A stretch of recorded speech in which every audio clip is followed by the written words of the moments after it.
April 30th, 1942. A grey morning at Royal Air Force Duxford in Cambridgeshire. A Rolls-Royce test pilot named Ronnie Harker is standing on a damp concrete apron, looking up at an aircraft he has never flown before. It is unfamiliar in almost every way. The lines are wrong. The nose is too long. The wing is too thin.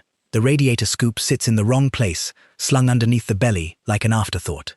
Every aircraft Harker has flown for the last decade, the Hawker Hurricane, the Supermarine Spitfire, the Bristol Blenheim, has been British. This one is American.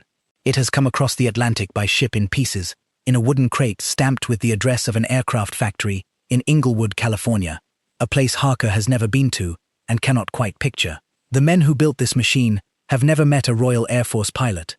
They have, by all accounts, never seen the kind of weather it will have to fight in. They have never been shot at by a Messerschmitt 109. And yet here it sits, fueled and warm, propeller turning lazily in the breeze, waiting for a man whose entire professional reputation is built on knowing what an airplane should feel like when it is good. Wing Commander Ian Campbell Ord, the commanding officer of the Air Fighting Development Unit, has invited Harker out from the Rolls-Royce flight test establishment at Hucknall to evaluate the machine personally. Campbell Ord has a problem. His unit has been testing the new American fighter for several weeks, and the official verdict is that above 18,000 feet, it falls off badly. At 20,000 feet, it is slower than the Spitfire Mark V, and the Spitfire Mark V is already being shot down in increasing numbers by a German fighter, the Focke-Wulf 190, that the Royal Air Force has not yet found an answer to. By every official measurement, the American airplane is a disappointment. It cannot do what fighter command needs a fighter to do. It cannot climb high enough to fight the Luftwaffe over France. The British have already decided to relegate it to a low-level role, tactical reconnaissance and ground attack. Work the Curtiss Tomahawk could do almost as well. The aircraft Harker is about to fly is, on paper, a failure. Campbell Ord does not believe the paper. He has watched this machine in the air, and what he has watched does not match the official verdict. He cannot explain it, and he wants Harker, a senior Rolls-Royce service liaison test pilot with one of the broadest catalogues of fighter experience in the country, to fly it and tell him what he thinks. Harker climbs into the cockpit. The harness is unfamiliar. The instrument layout is not where his hands expect it to be. The throttle moves the wrong way for a British pilot, and he has to stop himself from jerking it back when he means to push it forward. He starts the engine. It is a 12-cylinder Allison V1710, a workmanlike American power plant designed for low-altitude performance, with a single-stage, single-speed supercharger that has already been the source of every complaint anyone has filed about this aircraft. He taxis out, lines up, and pushes the throttle forward. What happens in the next 30 minutes is the question this entire story turns on, because when Harker came back down at Duxford that afternoon, climbed out of the cockpit, and walked across the apron to find Campbell Ord, he did not say what every other senior Royal Air Force test pilot had been saying about the Mustang for the last 6 weeks. He said something else, something that, the very next day, he would put on paper in a short report that would alter the course of the air war in Europe and, by every honest reckoning, shorten the war itself by a measurable margin. He had flown an American airplane that the British had already decided was a disappointment, and he had stepped out of it, convinced that he had just sat in the finest fighter airframe in the world. The only thing wrong with it, he was about to argue, was the engine, and he knew exactly which engine should be in there instead. To understand why a Rolls-Royce test pilot in a Cambridgeshire field could change a war by writing a short memo about an American fighter, we have to go back not to 1942, not even to the start of the Second World War. We have to go back to a meeting in New York City in the spring of 1940, where a desperate British civil servant asked an American aircraft executive to build copies of an airplane that, even then, both men knew was already obsolete. This is the story of how the Royal Air Force, looking for a stopgap, ended up with a war winner, and of how the man who put the Merlin in the Mustang did not invent the airframe, did not design the engine, and did not even fly the resulting aircraft into combat himself, but who, in 30 minutes over Cambridgeshire, saw something every other senior figure on 2 continents had missed. In the spring of 1940, Britain was running out of fighters. France was about to fall. The Royal Air Force was burning through Hurricanes and Spitfires faster than the British factories could replace them. Sir Henry Self, who led the aircraft procurement side of the British Purchasing Commission in New York, had been given a job almost beyond reckoning. He was to find American aircraft, any American aircraft, that could fight in European skies, and he was to find them in months, not years. The American fighter situation in 1940 was bleak by European standards. There was the Curtiss P-40 Tomahawk, an adequate low-altitude fighter that could not match a Messerschmitt 109 above 15,000 feet. There was the Bell P-39 Airacobra, a strange mid-engine design that performed even worse at altitude than the P-40. There was the Lockheed P-38 Lightning, a twin-engined fighter that was promising but not yet in production, and there was nothing else. Self had asked the Curtiss-Wright Corporation if they could build more P-40s, and Curtiss-Wright had told him their factories were already at capacity. The British were stuck. Then, in late April of 1940, the president of North American Aviation, a hard-nosed executive named James Howard Kindleberger, who was known to everyone as Dutch, made Self a counter-proposal. Self had asked North American to build P-40s under license. Dutch Kindleberger said no. North American, he said, could design a better fighter from scratch in less time than it would take to set up a licensed production line for somebody else's aircraft. He gave Self a number: 120 days from contract signing to a flying prototype. Self thought about it for a moment, and then he agreed. There were conditions. The British insisted that North American buy the wind tunnel data from the Curtiss XP-46, a fighter project Curtiss had been working on, to make sure no American test resources were being duplicated. North American paid Curtiss $56,000 for the data. Edward Hawkey and Edgar Schmood, the senior engineers on the new project, looked at the data when it arrived and concluded that almost none of it was useful. The Curtiss design was conventional. What North American had in mind was not. The man who led the design was Edgar Schmood, a German-born American who had emigrated as a young man and worked his way through the small American aviation companies of the 1920s and 30s. He now ran the preliminary design office at North American under Chief Engineer Raymond Rice. Schmood was a quiet, methodical man who drew with a draftsman's discipline. The team he led was small. They worked late into every night and went home, by the recollection of one of them, only on Sunday at 6 o'clock in the evening. The airframe was rolled out 102 days after contract signing on September 9, 1940. It had no engine yet. The Allison V-1710, when it arrived 18 days later, came with electrical fittings that did not match the existing motor mounts. North American built a new motor mount. On October 26, 1940, a freelance test pilot named Vance Breese took the prototype, registered NX 19998, into the air at Mines Field in Los Angeles, the airport that is now Los Angeles International. The first hop lasted 5 minutes. Later that same day, Breese took her up again, this time for 10 minutes. Over the next several flights, he was, by his own remarks, deeply impressed. The British Purchasing Commission, in a contract amendment dated December 9, 1940, gave the new aircraft a name. They called it the Mustang. The first production, Mustang Mark I, serial number AG345, was test-flown by a North American pilot named Lewis Waite on April 23, 1941. The first deliveries to Britain began later that year, and in January of 1942, the first Mustangs reached No. 26 Squadron at Royal Air Force Gatwick, replacing the Curtiss Tomahawks the squadron had been flying. And here, almost immediately, came the disappointment. The Allison engine in the Mustang Mark I had a single-stage, single-speed supercharger. The single-stage, single-speed supercharger had been chosen for one specific reason. The United States War Department had reserved its turbo supercharger production for 4-engined bombers and was unwilling to release the technology for fighter export. The engine that resulted was a perfectly good power plant up to 15,000 feet. Above that, it ran out of breath. At 20,000 feet, the Mustang's maximum speed dropped to 357 miles per hour, slower than both the Spitfire Mark V and the Messerschmitt 109F. Its rate of climb to 20,000 feet was 11 minutes. The Spitfire Mark V did the same climb in 7.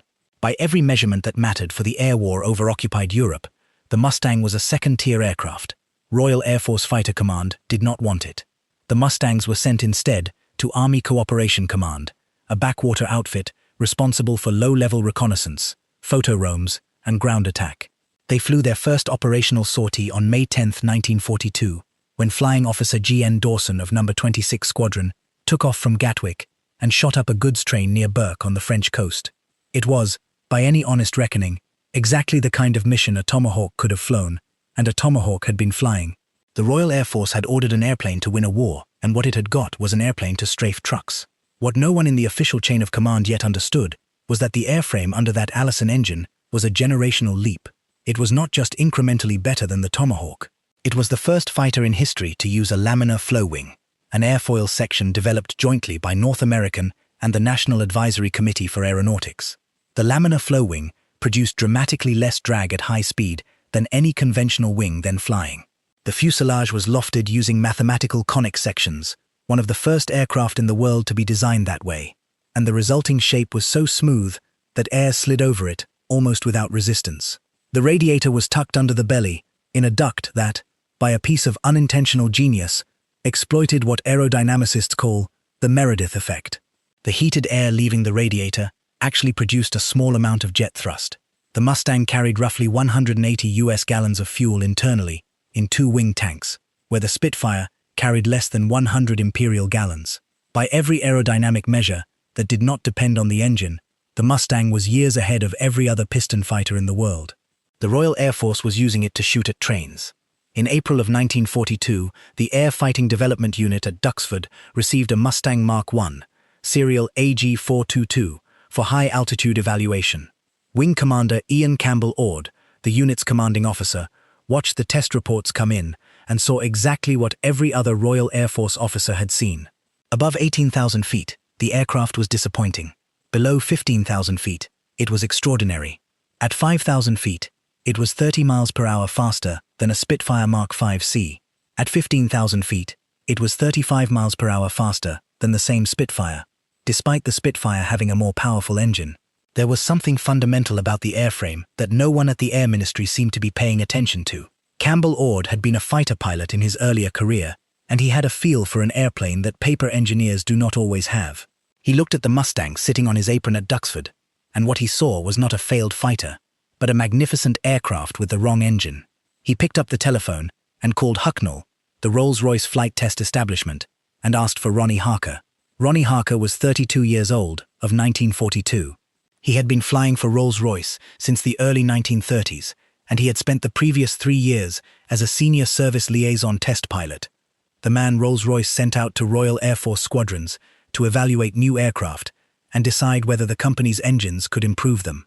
He had flown almost every frontline fighter in the Royal Air Force inventory. He had flown the Hurricane and the Spitfire and the Westland Whirlwind and the Hawker Tornado, and he had a quiet, methodical way of describing what he found in each one. He arrived at Duxford on April 30th, 1942. Campbell Ord walked him out to the dispersal, showed him the Mustang, and told him to take it up and form his own opinion. Harker climbed in. He flew for 30 minutes. When he came back down, he sat with Campbell Ord for a long time without saying very much, and then he drove back to Hucknall and went straight to his desk. The next morning, May 1st, 1942, he wrote his report.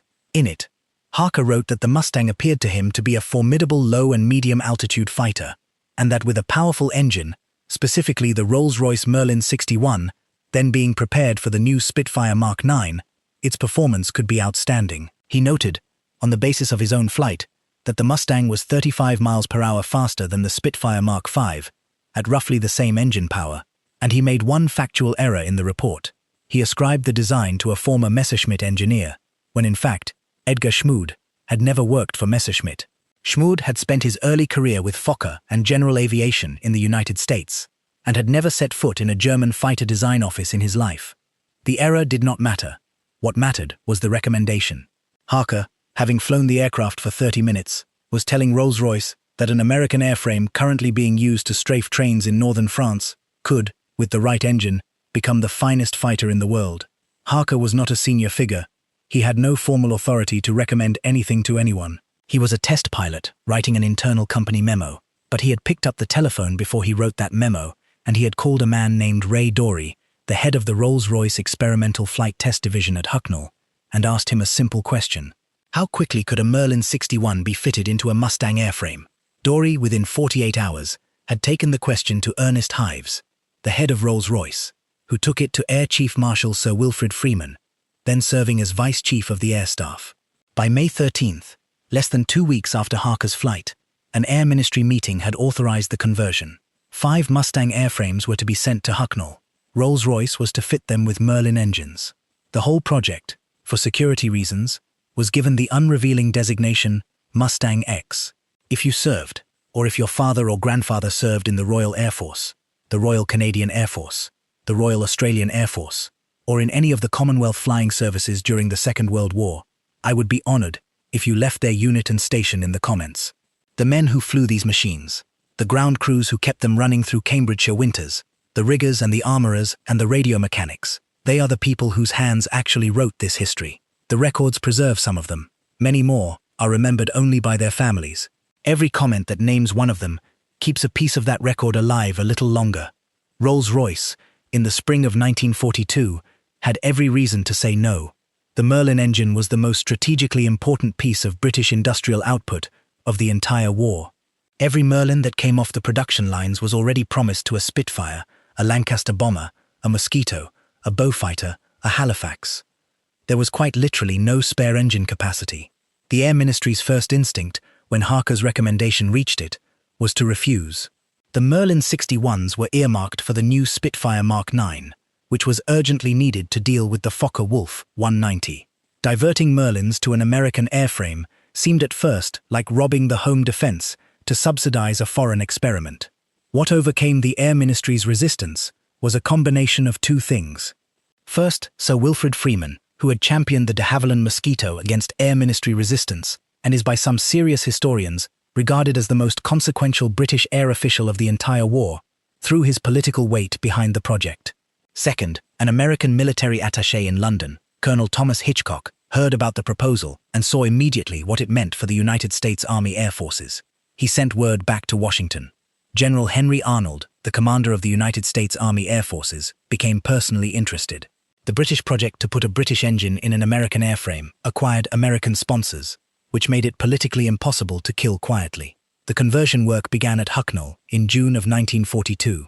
Serials Juno Juno AB, Juno AM203, AM208, AL963, and AM121 were earmarked for the work. The Rolls-Royce engineers, led by Chief Aerodynamic Engineer Witold Chalier, calculated on paper that a Mustang fitted with a Merlin 61 should reach 441 miles per hour at 25,600 feet. This was a stunning number. It was 40 miles per hour faster than the current Spitfire Mark IX, with vastly greater range.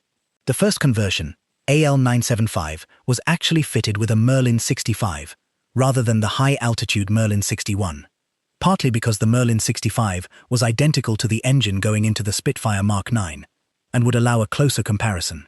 A four-bladed Rotol propeller was fitted in place of the original three-bladed Curtiss Electric. A new chin radiator was added to handle the extra cooling load of the two-stage two-speed supercharger. The aircraft, with Rolls-Royce's chief test pilot Captain Ronald Shepard at the controls, took to the air on October 13, 1942. The results were almost beyond belief.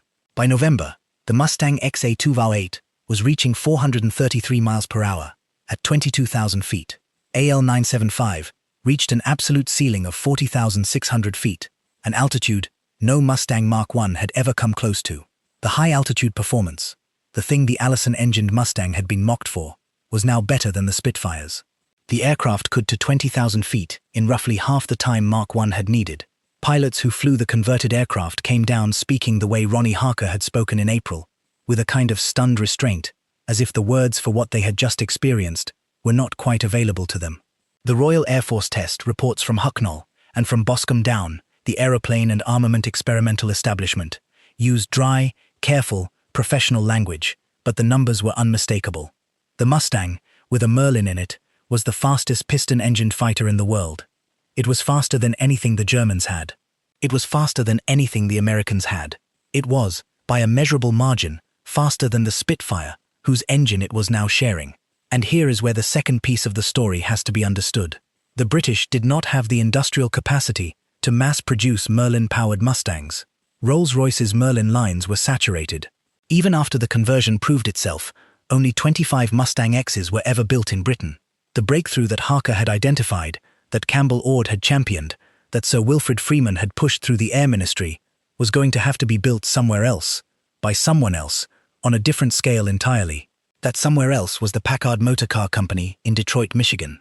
Packard had been licensed to build the Merlin in the United States since September of 1940, originally to supply British orders. The American-built Merlin, designated V1650 by the United States Army Air Forces, was already in production.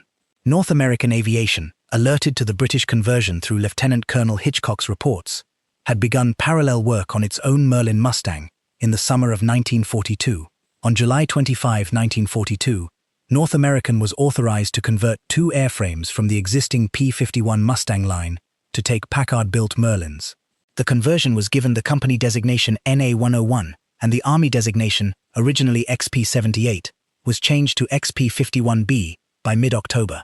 On November 30, 1942, just over a month after the British prototype had flown, North American test pilot Robert Chilton took the first XP-51B into the air at Mines Field in Los Angeles.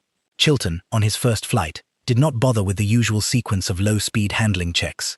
He climbed straight up. At 20,000 feet, the supercharger gear shifted automatically into high speed, and the Merlin kept pulling. Chilton went on past 30,000 feet, higher than any Mustang had ever been, and the aeroplane was still climbing strongly. His flight reports from that day are not the elaborate prose of a man composing for posterity. They are the abbreviated technical notes of a working test pilot. But the numbers they describe are extraordinary.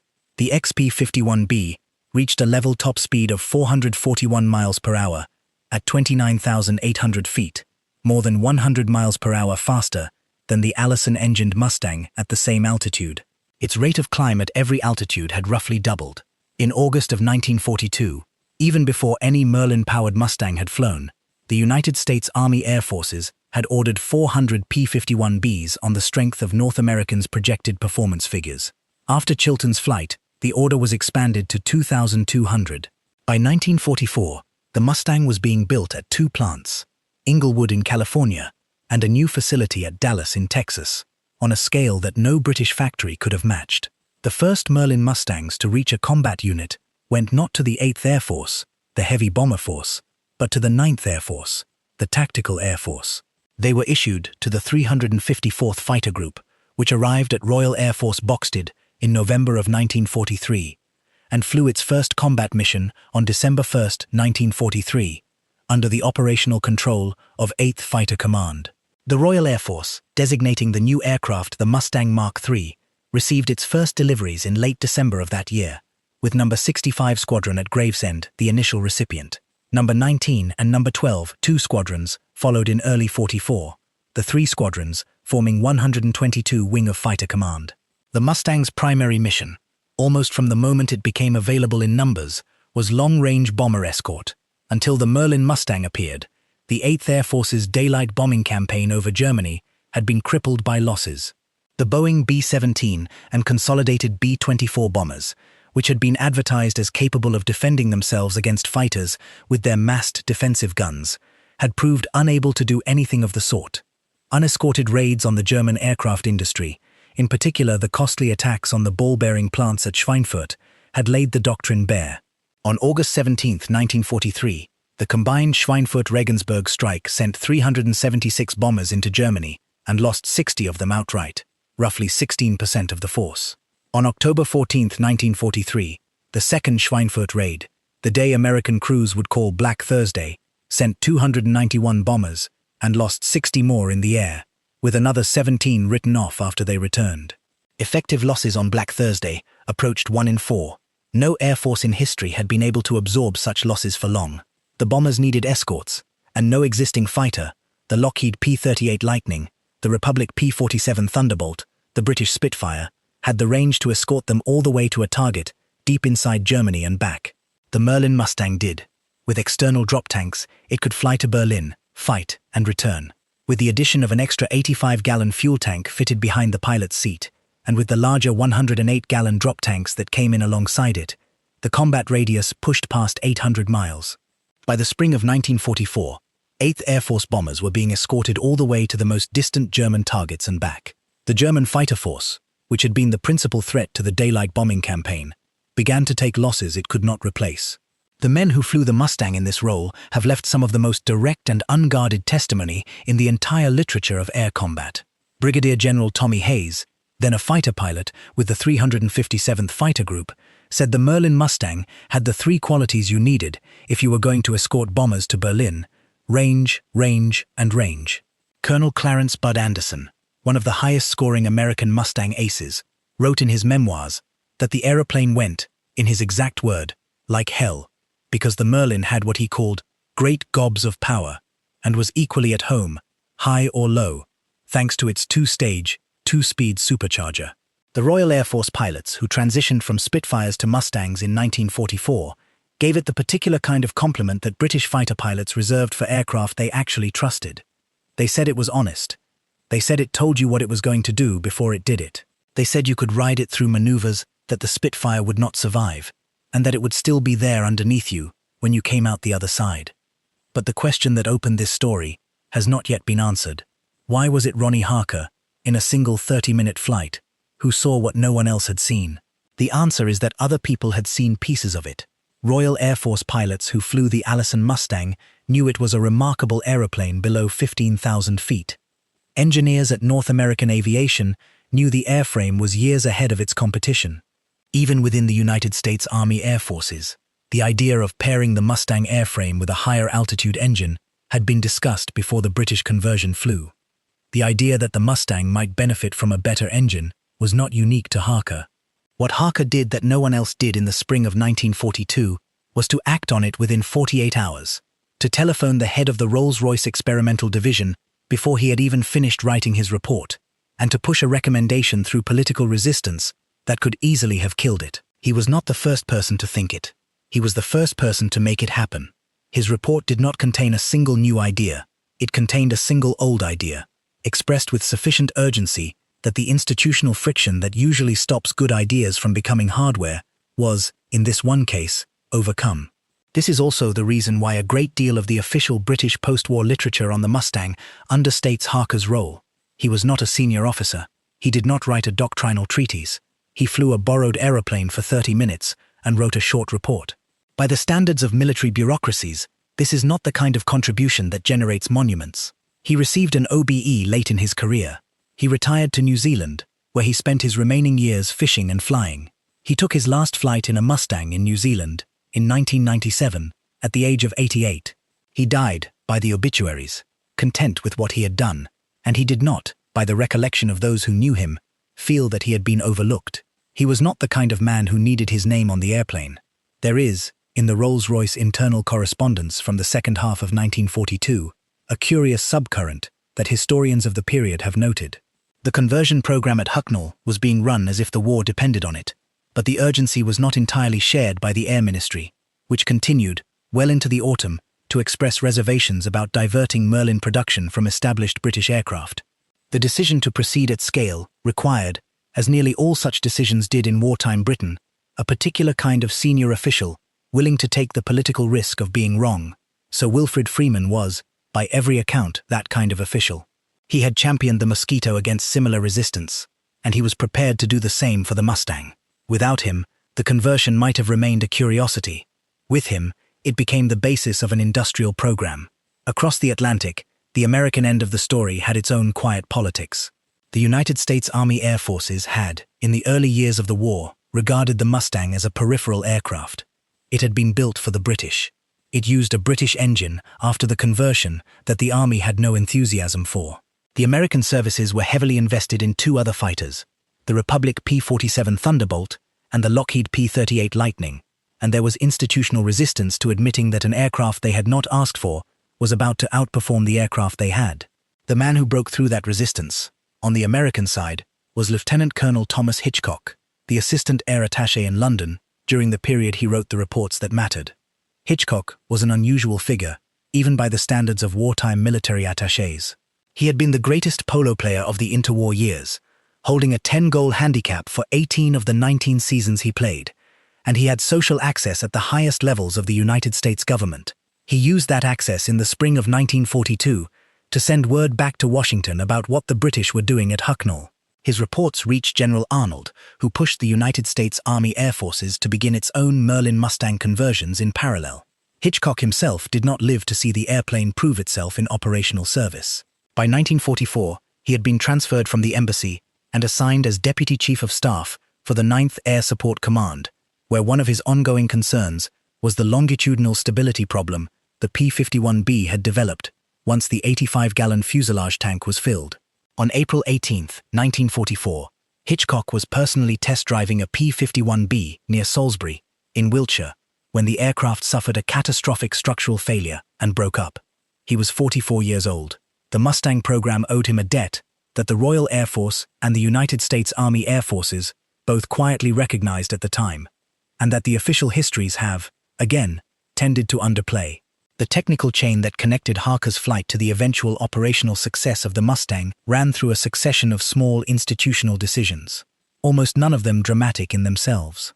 The decision to fit a Merlin 65 rather than a Merlin 61 to the first Mustang X was made because the 65 was identical to the engine in the Spitfire Mark 9 and would allow a closer comparison. The decision to use a four-bladed rotor propeller was made because the additional power of the two-stage Merlin needed more blade area to convert efficiently into thrust. The decision to add a chin radiator was made because the two-stage supercharger ran hotter than the single-stage Allison and required additional cooling capacity that the original belly radiator could not provide alone. Each of these decisions was made by engineers working under deadline pressure, often without formal authorization, on the assumption that if the resulting airplane proved itself, the paperwork could be reconciled afterward. The story of the Mustang's transformation is, viewed from inside the engineering culture that produced it, a story of dozens of unauthorized small initiatives that, in the aggregate, became the war winner. This is the way major industrial breakthroughs almost always happen in wartime. They do not come down from the top in fully formed plans. They emerge from the middle, from the engineers, and the test pilots, and the production foremen, and they are gradually ratified, after the fact, by the senior officials whose names eventually appear on the official histories. There is a smaller piece of the operational history that deserves its own mention because it has been almost entirely buried under the more famous escort missions of 1944. On August 19, 1942, the disastrous combined operations raid on the French port of Dieppe, codenamed Operation Jubilee, took place. The raid itself was a costly failure, with the Canadian and British landing force suffering catastrophic casualties. But high above the beaches that morning, 4 squadrons of Allison-engined Mustangs from Royal Air Force Gatwick and adjoining airfields flew tactical reconnaissance for the operation. Of the 72 sorties they flew that day, 9 aircraft were shot down, including 5 from No. 26 Squadron alone, and in the smoke over Dieppe, an American volunteer flying with No. 414 Squadron of the Royal Canadian Air Force, Pilot Officer Hollis Hills, fired on a Focke-Wulf 190 and saw it go down. It was the first enemy aircraft credited to a P-51 Mustang in air-to-air combat. Hills, an American who had joined the Canadian Air Force before his own country entered the war, did not know at the time that he had just opened a chapter that would, 3 years later, end with Mustangs strafing aircraft on the runways outside Berlin. He was simply a young pilot in an airplane he had been told was second-rate, doing what the situation in front of him required. It is also worth noting that on October 21, 1942, 4 Mustangs of No. 268 Squadron, led by Wing Commander A.F. Anderson, flew the first single-engined fighter mission from the United Kingdom to cross the German border, attacking targets near the Dortmund-Ems Canal. The mission caused, by intelligence reports later captured, considerable consternation in the German Air Defense Command. Until that morning, the Germans had assumed that single-engined fighters, based in Britain, could not reach German territory at all. The Mustang had quietly demonstrated that this was no longer true. None of the 4 Mustangs that day was carrying a Merlin engine. They were Allison-engined Mark 1s, the original disappointment, flying at low level under the German radar. The airplane was already capable of more than the Royal Air Force had originally believed. The Merlin would, 18 months later, multiply the capability by an order of magnitude, but the seed of the long-range fighter mission, of the ability to take the war to the German heartland, in daylight, at low cost, was already present in the airframe before the engine was changed. The German reaction to the Merlin Mustang has been recorded in considerable detail, both in operational documents captured at the end of the war and in the post-war interrogations of senior Luftwaffe officers. The most useful sources are the United States Strategic Bombing Survey interviews conducted in the summer of 1945, in which men like Adolf Galland and Hermann Göring were questioned at length about why the German day fighter force had collapsed. The popular version of Göring's reaction, the line about seeing American fighters over Berlin and knowing the war was lost, is widely repeated in books and television programs, but cannot be located word for word in the surviving transcripts, and is best treated as a paraphrase rather than a quotation. What can be confirmed is that Galland, the general of the fighter arm, told his American interrogators directly that the appearance of long-range escorts had been the decisive turning point in the air war over Germany. Galland's own internal reports, as the campaign was unfolding, put the same point in numerical terms. In the 4 months from January to April of 1944, the Luftwaffe lost something on the order of 1,000 single-engined fighter pilots killed, missing, or wounded, a level of attrition the German training pipeline could not replace. The reason this happened was not, in the end, just the Mustang itself. It was a deliberate, doctrinal change. In January of 1944, when General James Doolittle took over as commander of the 8th Air Force, he walked into the office of his fighter chief, Major General William Kepner, and asked him what the sign on the wall said. The sign said the duty of the fighter force was to bring the bombers home.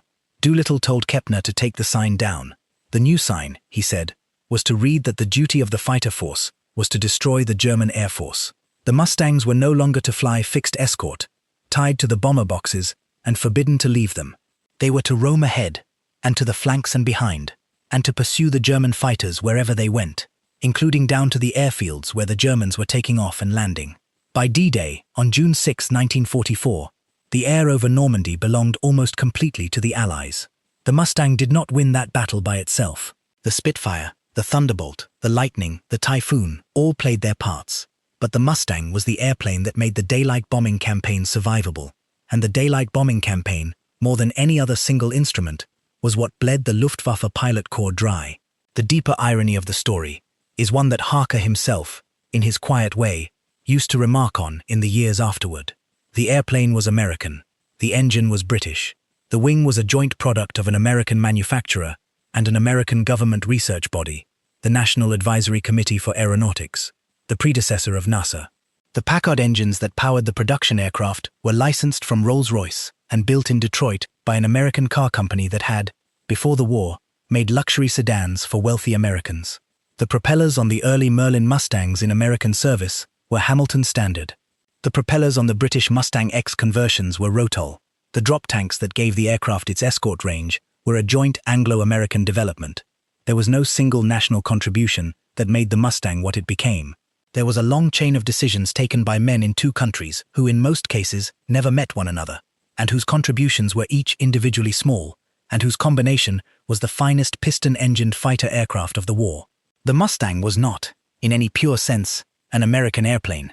It was not a British airplane. It was the airplane that two industrial nations, working in parallel and very rarely in coordination, accidentally produced together because each one supplied something the other did not have. What Ronnie Harker said when he stepped out of the cockpit at Duxford on April 30, 1942, varies slightly by source. Some accounts have him saying simply that he had just flown the most promising fighter of the war. Others have him remarking, in his usual understated way, that the airframe deserved a better engine than it had got. The most reliable record of his reaction is the report he wrote the next day, the report that survives in the Rolls-Royce archives at Derby, and that has been quoted in the official histories. In that report, Harker did not use the language of revelation. He used the language of a working test pilot reporting on a flight. He listed the aircraft's strengths. He listed its weaknesses. He proposed, in plain technical terms, what should be done about the weaknesses. There was no exclamation. There was no summons to history. There was a 30-year-old man sitting at a desk in Hucknall, in May of 1942, writing down what he had seen and what he thought should be done about it, in the unembellished prose of a professional. The report has, by virtue of what followed it, become one of the most quoted documents in the history of military aviation. It is worth remembering that the British Purchasing Commission in 1940 did not ask North American Aviation to build the war winner. They asked for a stopgap. They wanted airplanes for the gap, before British production caught up. The Mustang was not designed to be the finest fighter of the war. It was designed to be available. The fact that it became something more than its specification, that it became the instrument that broke the Luftwaffe's day fighter arm and brought daylight bombing to Berlin and back, is the kind of historical accident that no committee can plan for and no doctrine can predict. It happened because Edgar Schmood and his small team in Inglewood designed an airframe that was, by accident or by intuition, the right airframe. It happened because Rolls-Royce engineers in Derby and Hucknall, working on engines for a quite different aircraft, produced a power plant that was, by accident or by parallel evolution, the right engine. And it happened because a 32-year-old test pilot, on loan from Rolls-Royce, was invited to fly a borrowed American fighter on a damp Cambridgeshire morning and chose, in the 30 minutes available to him, to see what was actually there, rather than what the official report said was there. There is one more thing worth saying before this account ends about the nature of what Harker actually did. The popular version of the story, the one repeated in airshow programs and in television documentaries, often presents him as a lone genius who saw what no one else could see. That version is not quite accurate, and it is unfair both to him and to the others involved. Harker was not alone. Campbell Ord had already noticed that the airframe was extraordinary. The Americans, through Hitchcock and Arnold, were already moving toward the same conclusion. Sir Wilfrid Freeman had the political instinct to push the project through. W.E. Peter had the engineering competence to calculate what the resulting aircraft would actually do. Captain Ronald Shepard had the test pilot's nerve to take the first conversion into the air. Robert Chilton flew the first American conversion just weeks later. The Mustang was not the work of one person. It was the work of perhaps 24, almost none of whom ever shared a room together. What Harker provided, in that one document on May 1, 1942, was the spark that connected the dispersed pieces. He was the conductive element. Without him, the pieces remained scattered. With him, they joined. If this account gave you something to think about, the small acknowledgement of a like helps the algorithm carry it forward to the next viewer.